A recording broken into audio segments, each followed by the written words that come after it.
TRS ఎమ్మెల్యేలు అందరినీ పెట్టి సీక్రెట్ బ్యాలెట్ ఏమని ఆ బ్యాలెట్లో హరీష్ రావు గెలుస్తాడు. కేటీ గారికి లోట పీసు కూడా ఓడేది. వీళ్ళందరికంటే పాపులర్ ఈటల రాజేందర్ అన్న ఉండే. ఈటల రాజేందర్ అన్న వీళ్ళందరికంటే పాపులర్ ఉండే.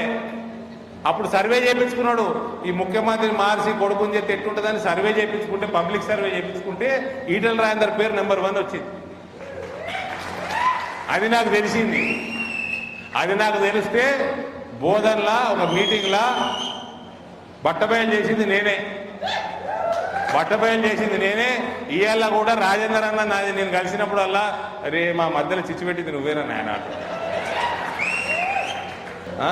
ఇవాళ కూడా చెప్తున్నా కేటీగా నీకు ఒక్కడు వేయర్రా ఎమ్మెల్యేలు. ఇవాళ సీక్రెట్ బ్యాలెట్ పెట్టుకో హరీష్ రావుకి ఎత్తారు అందరు. నీకు ఎందుకు ఎగిరెగిరి పడుతున్నావు? మోడీని తిరిగి తీసి పెడతాం అనుకుంటున్నావు నేను. బిడ్డ ఫుట్బాల్ ఆడితే తంత ఏడబడుతుంది తెలుసా? వేడి చేయి. నవంబర్ 30 నాడు వేడి చేయి. తెలంగాణ సమాజం ఎట్టదంతో మిమ్మల్ని చూడు. రైతన్నలకు అన్ని మళ్ళీ చెప్తా ఉన్నా, మహిళలకు చెప్తా ఉన్నా, యువతకు చెప్తా ఉన్నా, మీ మీద దృష్టి పెట్టి పని చేసే వాళ్ళని పైసల మీద దృష్టి కాదు, లిక్కర్ దందాల మీద దృష్టి కాదు, దాని మీద దృష్టి కాదు, మందు మాకు మీ దృష్టి కాదు. మీ భవిష్యత్తు, మీ పిల్లల భవిష్యత్తు, ఎడ్యుకేషన్, హాస్పిటళ్ళు, యూనివర్సిటీలు, రైతాంగం, మహిళల డ్వాక్రా గ్రూపులు, వీటన్నిటి మీద దృష్టి పెట్టేటోళ్ళని ఎన్నుకోండి. పైసల మీద దృష్టి ఉన్న వాళ్ళం కాదు. అట్లా ఆలోచన చేస్తే, ఓటేస్తే మీకు ఈవీఎం మీద కమలం గుర్తు తప్ప వేరే గుర్తే కనబడదు.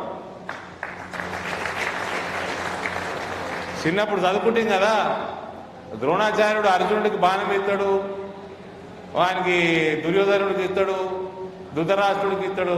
దుర్యోధనుడు తమ్ముడు పేరు ఏందన్నా? దుర్యోధనుడు తమ్ముడు పేరు ధృతరాష్ట్రుడు, దుశ్శాసనుడు.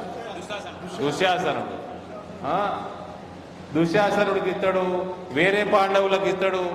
అందరూ ఒకడు చెట్టు కనబడుతుంది అంటాడు, ఒకడు ఆకులు కనబడుతున్నాయి అంటాడు, ఇంకోటి ఆకాశం కనబడుతున్నాయి అంటాడు. అర్జునుడు ఏమంటాడు? పిట్టే కన్ను కనబడుతుంది అంటాడు. అంతే కదా. మీరు కూడా బాగా ఆలోచన చేసి పోలింగ్ బూత్కు పోతే అందులో ఏం కనబడదు, కమలం గుర్తు తప్ప. దయచేసి అందరినీ, అన్ని వర్గాల ప్రజల్ని కోరుతున్నా, ఆలోచన చేసి ఓటేయండి.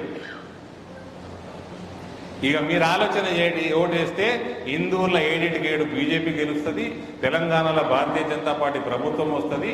మన పనులన్నీ సక్రమంగా, అవినీతి లేకుండా ఇక్కడ గవర్నమెంట్ నడుస్తుంది.